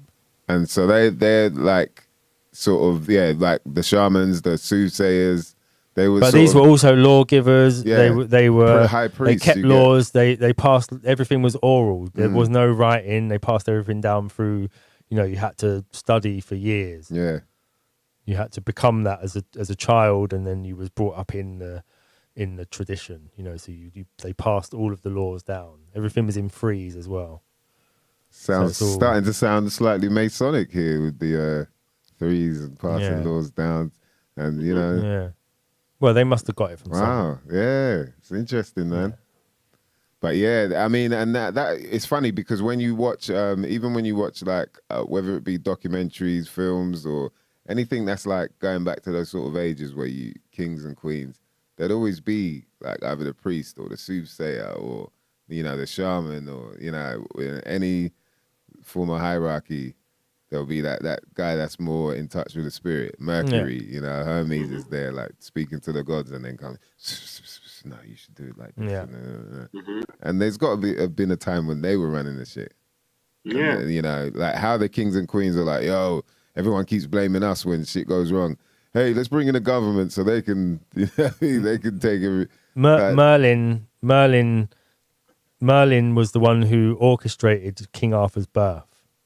So he put together King Arthur's dad and King Arthur's mum because he wanted to join those bloodlines, and you know, so they're working behind the scenes to try and sort of bring like the future king into, you know, someone who could righteously rule. Yeah, that was what he was trying to do, was like settle the land and bring in somebody who he knew was going to be pure and righteous and all the rest of it. So yeah, I suppose in a way they are sort of like, you know, the sort of shaman's job or the druid's job or whatever is to try and sort of cultivate the land as well. So it's like you're like a gardener of, like a gardener of civilization. Yeah. The land. So we you are plant, the land, you innit? plant Like stuff, we were and you help it grow, and you nurture it. deep, And you weed it. You've also, because like Shakespeare said, you've also got to not be afraid of like weeding the garden. So sometimes you're going to have to take things out that aren't suited to the garden. So because you've got to keep the garden cultivated properly. You can't just let it grow over with weeds. You're going to have to pull the weeds up occasionally. Boy, piecing it together right here, boy. And it's true, man. Your ma says Merlin equals master orchestrator. And think about that, man. For you to really run this shit and no one's looking at you, no one's blaming you, make it look like someone else is doing it. And you make all the decisions. They're going to make sure that you're healthy, you're well, because they need your advice here and there. You know what I mean? Like, come sit down. You might have to sacrifice something to the gods. Look, I don't like to use like fictional stuff, but Lord of the Rings, you've got Gandalf is also the one orchestrating the whole thing. Yeah. He knows that the little, what's the weird little troll guy who gets the ring, who's obsessed with the gold. He knows that Gollum can't resist the ring, and that's the only way they're going to get it to throw it into the fire is to get Gollum to do it, because he's the only one who would be able to actually take it all the way into the fire. But you don't know that at the beginning, and at one point Frodo nearly kills Gollum, but Gollum's got a role that only Gandalf knows about, because Gandalf's been cultivating. He's been orchestrating. Orchestrating it. Jeez, boy. Yeah, it's deep, man. It's no wonder we have a prime minister. You know what I mean? But who does the prime minister have as his But it's like the label, yeah, of course. Like there's got to be one of these people there still. I see it like the prime minister is there to front for the monarchy, and then the monarchy is there to front for the the religious side, the ecclesiastical side. You know what I mean? And that's what it seems like. Yeah. When we see it playing out all of a sudden in this awakening. As our brother Phoenix was saying, man, it is an awakening. There's quite a lot of people that still can't handle it. I'm surprised by now. It's like, bloody hell, mate. You know what I mean? Like, get up off the pillow, man. Yeah. Get up off the pillow. But it's it's obviously going to take time. Shout out to IBMC's in the building. What's going on? Much love to everyone tuned in, man. Much love. Yeah, yes, Kenny Rebel says, the Aborigines passed their history verbally, never written down. Very true. Yeah, there's something about the word that's better than the written, There's just something about it. It's true, man. Like just internalizing it. That's it. That's what it is. Yeah. Anyone can intellectualize something and read it and go, "Oh yeah, I read it." Throw it away. But if you have to remember it, yeah, you're right. Yeah, it's different, isn't it? Yeah, encodes differently. Yeah, I often I prefer to record like that. I prefer to know it than read it. I feel like it's the same thing and not even realizing, I guess. But yeah, it's like there's more, you feel it more, and it's kind of coming from the soul a lot more than just like you're reading it and saying it out. Yeah. That's for me anyway. But yeah, man. Yeah, see, that's the only time that we're actually really touching anything. When we're using our human body to touch things, we're not really touching anything. It's only because this is just the suit, This is like bubble wrap over the soul, Yeah. So it's like the only time when we're actually feeling things is when we're exchanging energy or using our energy. Like someone would say, yeah, man, I really respect you, my Stiggy. I really respect you, man. And it's an honor to be on this show. You feel it. That's when you're being touched, really. It's when you feel it. Or like when you say, just as you said, you was talking about like you prefer to like recite it. You want to know it because you feel it more. Exactly. Yeah, definitely, man. Yeah, man. That's the way, boy. I'm telling you. You know what I mean? Yo, so yeah, man. We got to, what else is there? We got to dive into, okay, yeah, so the other plants, you spoke about salvia. Someone asked about ibogaine. I was just about to say Iboga. Iboga. Yeah, Iboga's freaking deep, man. Iboga, that's the only one you can actually die on if you take too much. Yeah, I heard about that. Yeah, I've had it before, but have you? I didn't die. Yeah, I think I had 3.5 grams. Yeah, I didn't have that much where I went too crazy. Like, I'm not sure in terms of gram weight. Maybe like 1.5, maybe. But Bro, it was like, it was intense. Yeah, it was crazy, but it wasn't intense. Like, mine was more on the level of like I could control, you know. But I've heard that it can go. Where did you go with it? Can you remember? Bro, I was working for Thames Water. I was the last 9 to 5 that I had that was given to me by someone else, like me working for someone else. There was a woman there. I was talking about ayahuasca and whatever.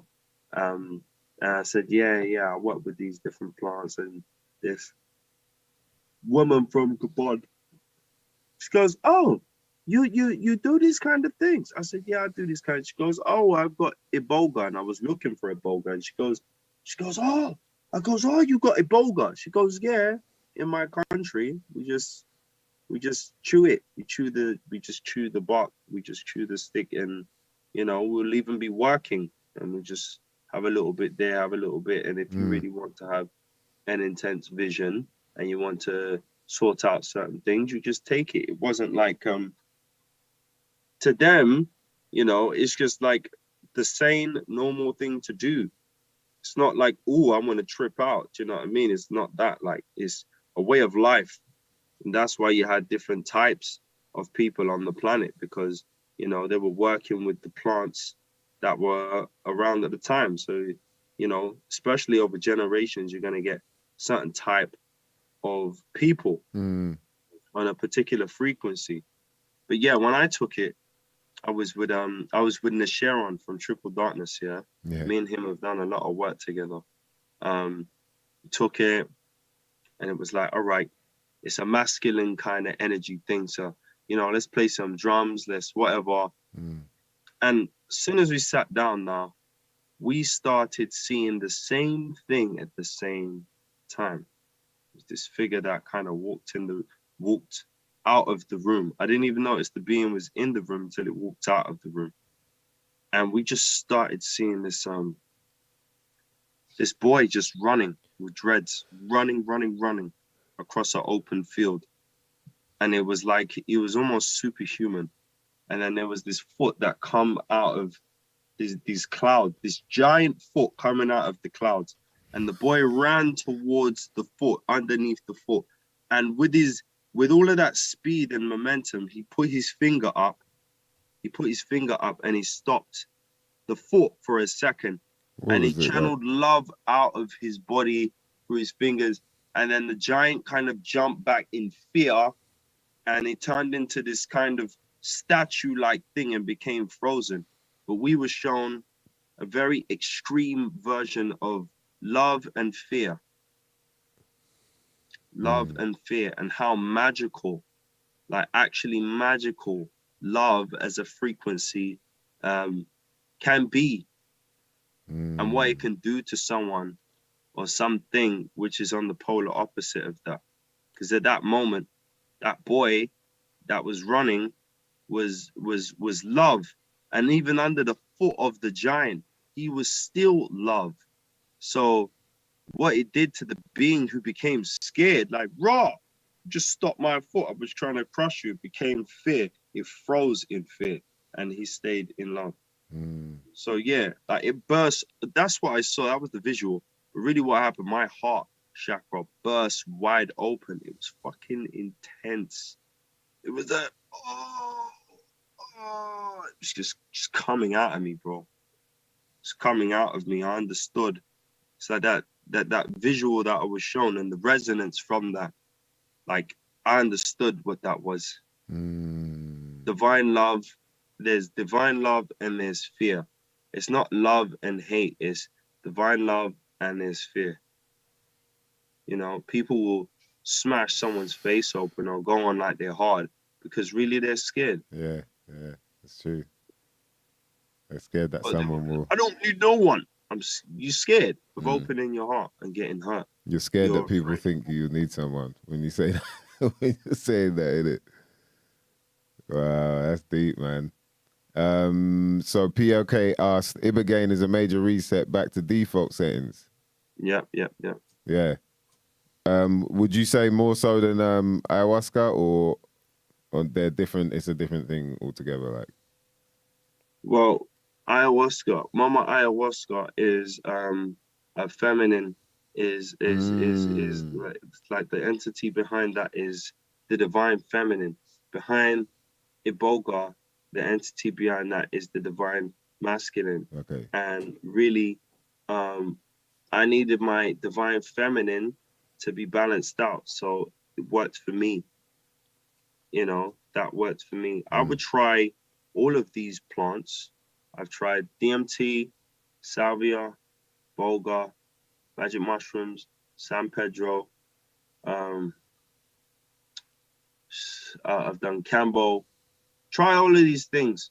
You're in the shopping mall, you know what I mean? Go and put some of them in your basket and just try it out, and you know, you'll become your own doctor. You'll be able to say to people, oh, you're going through this, you need to do that. Oh, you're going through this right now, you know, it'll be perfect that. So I would try all of them. I would make sure when you do these things, setting the space and intention is the most important thing. The most important thing. Setting the intention. Yeah, setting the intention. Shit, there was something I was going to ask you about. I've forgotten. But Don Smithard asked, have you used or heard of the Torah? No, I've never heard of the Torah. What is that? Datura or Datura, Datura. Perhaps it has another name. You'll have to fill us in a bit more, Don Smithard. Like Craig David, can you fill me in? Yeah. Don't start singing it now. Shout to Barry Owen in the building. Shout to Irish, just landed. Big up, man. He was there at the event on Friday as well, man. It was jokes. It was jokes, boy. Love. Barry Owen says Pete and Bass and Smell It and Piff are going to be playing at Lost Horizon in Bristol tomorrow night. So if you're down in Bristol, head down there. Pete and Bass, man. That's the two old guys, in it, that do grime. What? Yeah. It's two old guys, Cockney guys that do grime, and that. It's hilarious, man. And Smell It and Piff. So shout out to them. That should be a good event, man. Lost Horizon are doing things, man. Phoenix got to get down there for sure, bruv. With that live set, you'll kill it. I'm gonna be touring. Like, that is just the first match lit on the freaking haystack. I'm not stopping. Like, the volume is getting turned up now. I'm just turning up the volume. You should hear my new album, bro. Hey, you two need to hear my new shit that I'm working on now. Is called The Shift. I think it's gonna be ready when it's time. When it's time, I think it will be received properly. Nice. When it's, The Shift as well. Woo. So Datura is Belladonna, according to PLK. Belladonna? Yeah, Belladonna. What is Belladonna? The knockout stuff where you can't remember what and happened? what he used to do in like the Tudor times or something. I think some kind of. Wow. Yeah. Oh, it's right. old, an old like plant. Some kind of plant. And what is it, like a kind of Not I can sure. imagine it's probably like a good 600 years ago they used to do it. like a heroin type thing or something. What do you get from it? Because they're all programs in it. They all have different benefits in it. They all, like you'll eat the carrot. That's good keratin for your nails and your hair, and they're all programs in it. What does that one do? Yeah, we'll find out, man. He's gonna do his investigations and find out for us. But yeah, IBMCs is saying don't do the Torah, it's bad. So all right, well there you go. Some people, obviously, like I think different strokes for different folks when it comes to these things. But it sounds like it's some old school strain. Do you know what I mean? Belladonna is like, who calls that shit Belladonna, man? Did it come from Italy? Yeah, well, yeah. It's a Roman. It might have been a Roman thing. Beautiful lady. Yep, beautiful lady. That's probably what you see. You know what I mean? It sounds like it's a feminine, it's a divine feminine patch. You know what I mean? But I gotta hit that straight, boy. So think about, all right, what else did people use? It wasn't just plants as such that would take you to a psychedelic level. Like I've heard of cacao ceremonies. Yeah. Oh, cacao. I've never done a cacao ceremony, but I heard that's really good for the heart, like for opening your heart chakra is really good. Yeah, I mean it's very it's high in iron, so good for the blood. So which would make sense as matcha ceremonies. I've never done matcha. Yeah, I mean, because matcha, I wonder what that's like, because obviously it's just it's more of a caffeine kind of high, isn't it? But a natural caffeine. Nutmeg, I heard that is psychedelic. Serious? Nutmeg? Yeah, nutmeg, yeah. What if you do it in you have to do it in copious amounts or something? Yeah, if you do like a large dose of it, you're gonna get high. I've never done it to the point where I'm not really an experimental person, but if you tell me that it's good, you tell me what it's for, then I might try it if my spirit is drawn to it. But I'm not someone who is just like trying to do I'm not a thrill seeker. I'm not really a thrill seeker. But if you tell me that it's good, like I had the blue lotus plant November 11th, just before the show, I did the blue lotus plant, and I know that the pharaohs were buried with the blue lotus plant, and they used to work with it. It's psychedelic. It's psychedelic. What do you burn it or you? I drank it. A good friend of mine gave it to me. Lotus plant. Yeah, blue lotus plant. It's a dream herb, you know. The salvia is, I think, it's regarded as a dream herb as well. You know, changa. They use different dream herbs and stuff. That one's really good for making your dreams very vivid. Some people dream in black and white. Some people don't see color in their dreams, and some people's dreams are not vivid. This will make your dreams very vivid, almost like it's adding more pixels to the picture of your third eye. Give you more pixels and make everything like very kind of like you're there. So the dreams I had that night, wow, I was like, oh my God, boy, like this is kind of trippy still. Didn't know what to expect, but yeah, it's very good for dreams. Did you knew you were in the dream when you were dreaming then? Yeah, but I knew I was in the dream, but I'm there and I'm like, no, this feels real. Like I'm as clear as day as I'm looking at you now. That's how it was in the dream, and people were talking to me. Yeah. Like proper talking they were saying certain things that only I know. They're just saying, ooh, da da da da da da da. I'm like, bro, why does it feel like I'm actually here though? Yeah, listen. The earth is here, man. Like, there's no way we can get bored here, man. Everything we fucking want is here. We don't need no PlayStation or any of that, man.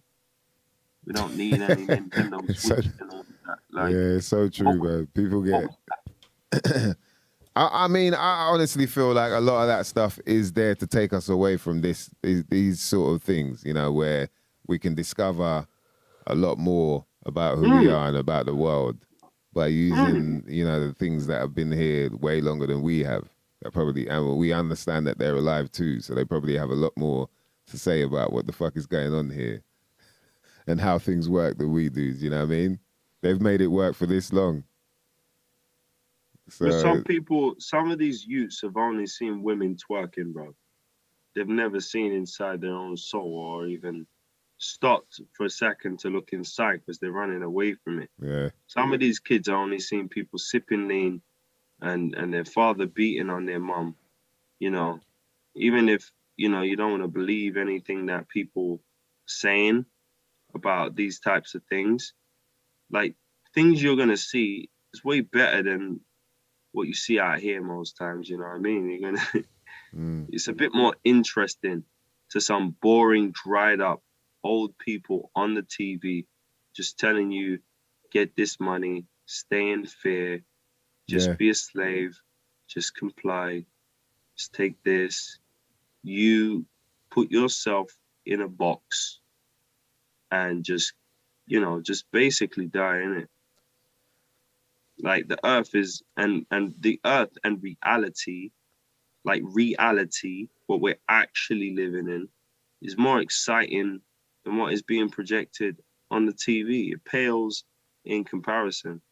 I think there'd be a lot less depression if we had people just even going into the forest, man, just eating healthy and communing spiritually with the earth, having empathy, building with others, not being afraid that someone's light is shining means you can't shine your light.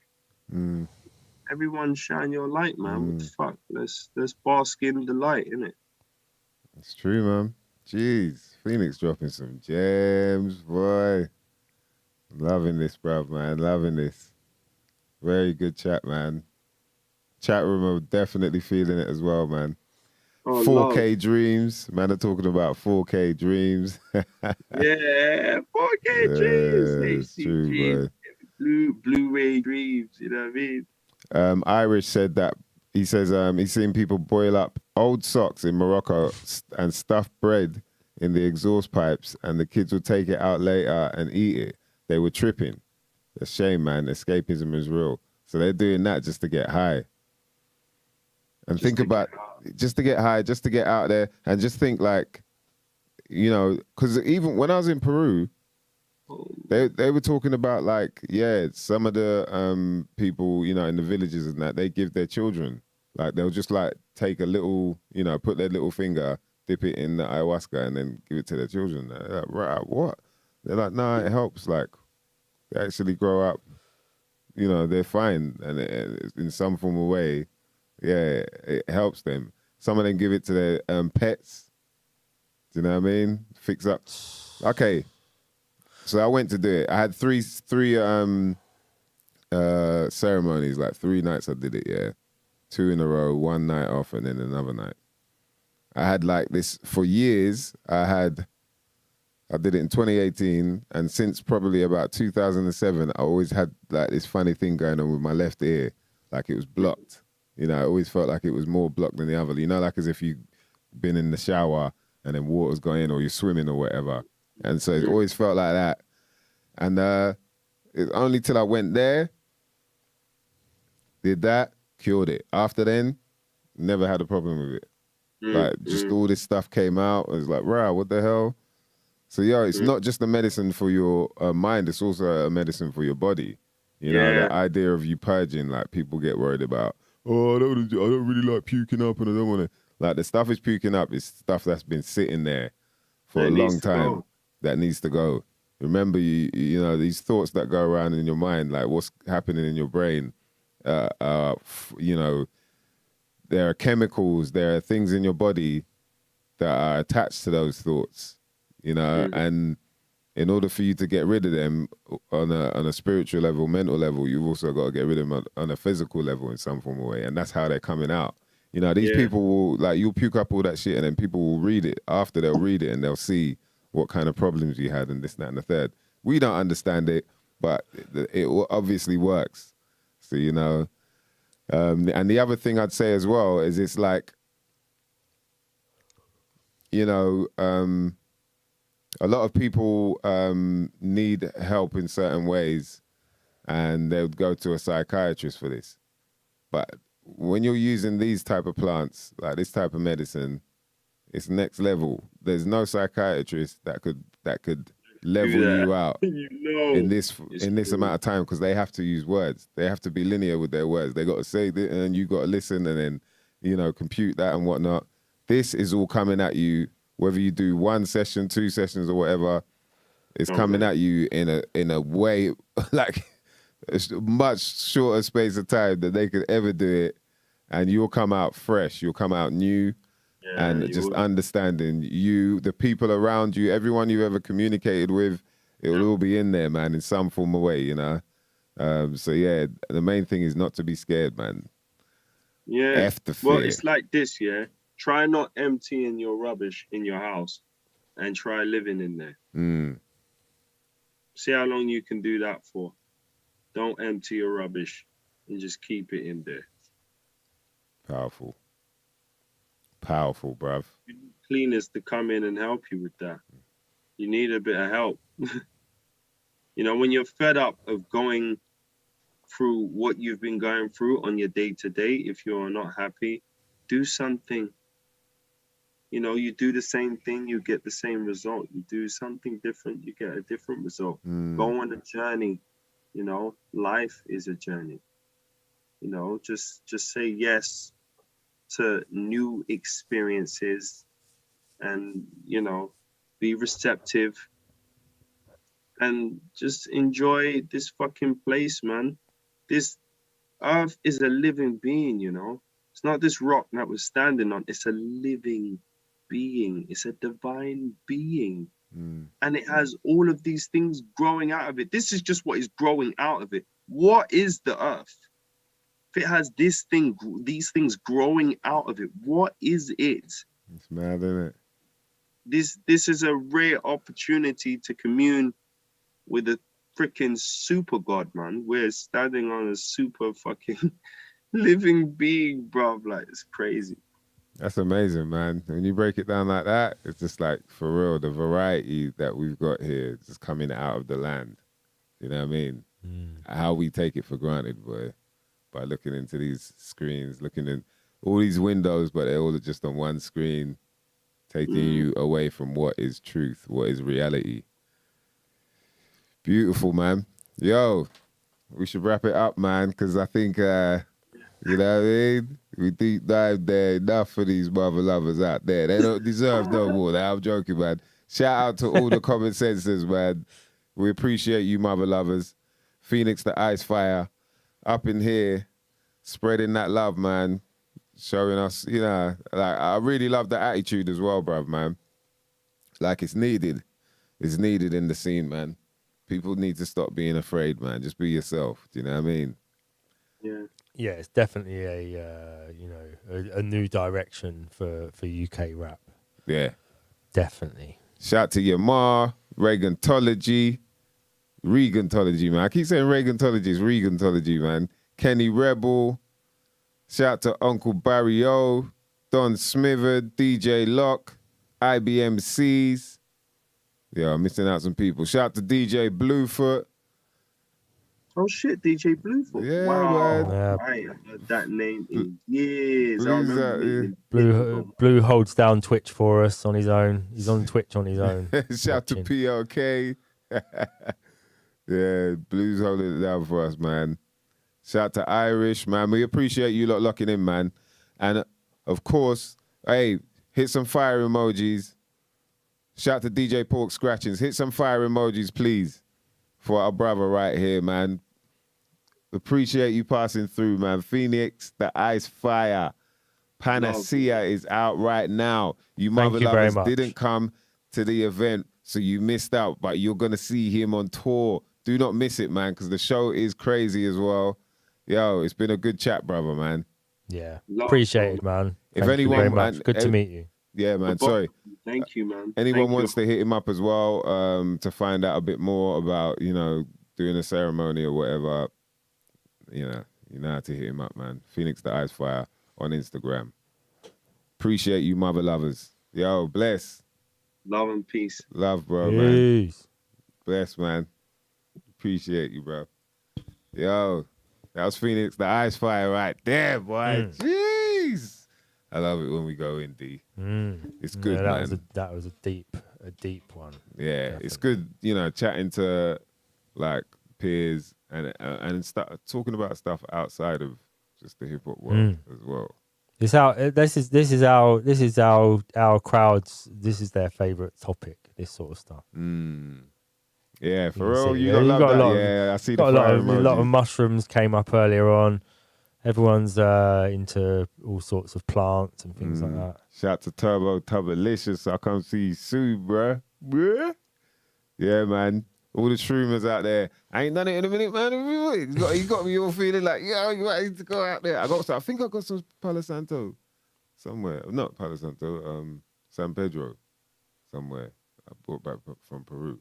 But I don't know if it's like, what, whether it's do it now? potent still? Is it like, is it off now? I don't know if it's, you know what I mean? How'd you dry. check? It's dry. But yeah, it's probably still got sell by there. Hey, but yeah, that got me excited about it and reminiscing as well on going on them journeys, man. Jeez, it's intense, but yo, you do come out the other side just fresh and new. PLE, check PLK, boy. You know, getting deep out there. Yo, we're about to bounce, man. Appreciate you, mother lovers. We'll be back next week with some more of this right here. You know how we do in the bunker. This, some shit you might not never know nothing about. My name is Mice Diggy. That's my co-host, Dan DNA. And we're out, mother lovers.